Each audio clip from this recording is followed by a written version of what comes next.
राजधानी दिल्ली में बढ़ता प्रदूषण लोगों के लिए बड़ी चुनौती बन चुका है। इस समस्या के समाधान के लिए तमाम प्रयासों के बावजूद जमीन पर योजनाओं और फैसलों के बेहतर परिणाम नहीं दिखते। वहीं प्रदूषण के खिलाफ मुख्यमंत्री अरविंद केजरीवाल का एक्शन जारी है।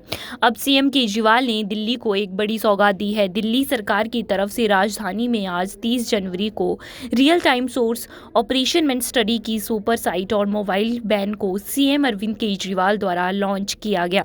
हमारी सरकार पोल्यूशन को लेके बहुत ज़्यादा सिंसियर है और बहुत ज़्यादा सीरियस है। इसके लिए पिछले कुछ सालों में जब से हमारी सरकार बनी है कई सारे एफर्ट्स किए गए हैं।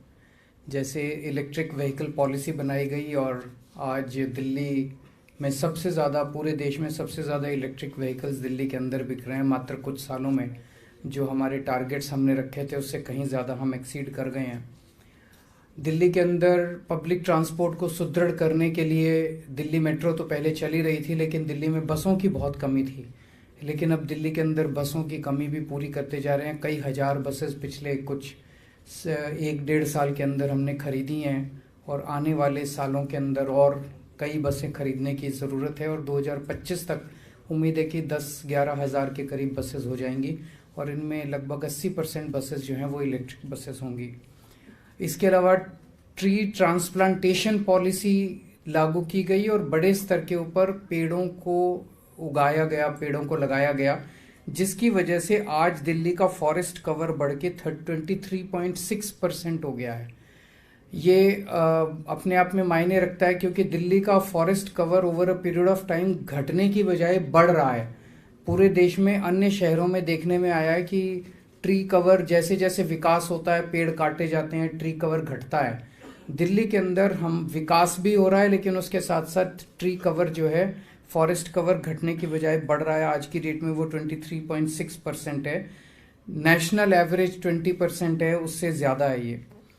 इसके माध्यम से बढ़ते प्रदूषण में वृद्धि के लिए जिम्मेदार कारकों की पहचान में मदद मिल सकेगी। इससे दिल्ली में किसी भी जगह पर बढ़ते वायु प्रदूषण के लिए जिम्मेदार वजह की पहचान करने में मदद मिलेगी, जिससे सरकार को इसे कम करने के लिए फैसले लेने में आसानी होगी। ये हमें बताएगा कि व्हीकल्स की वजह से कितना है, डस्ट की वजह से कितना है, बायोमास बर्निंग की वजह से आवरली बेसिस पे ये हमें बताएगा, जिसकी वजह से हम कदम उठा सकते हैं।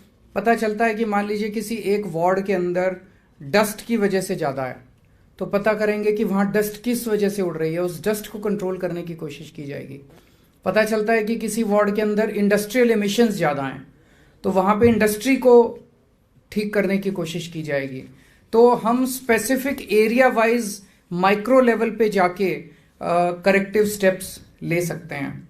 इसे दिल्ली प्रदूषण नियंत्रण समिति द्वारा आईआईटी दिल्ली, आईआईटी कानपुर और टिहरी के सहयोग से तैयार किया गया है। यह सुपर साइट दिल्ली के राउंड एवेन्यू के सर्वोदय बाल विद्यालय में स्थापित किया गया है। इसके अलावा राजधानी दिल्ली इस प्रोजेक्ट को लॉन्च करने वाला पहला प्रदेश है। ब्यूरो रिपोर्ट, दिल्ली आज।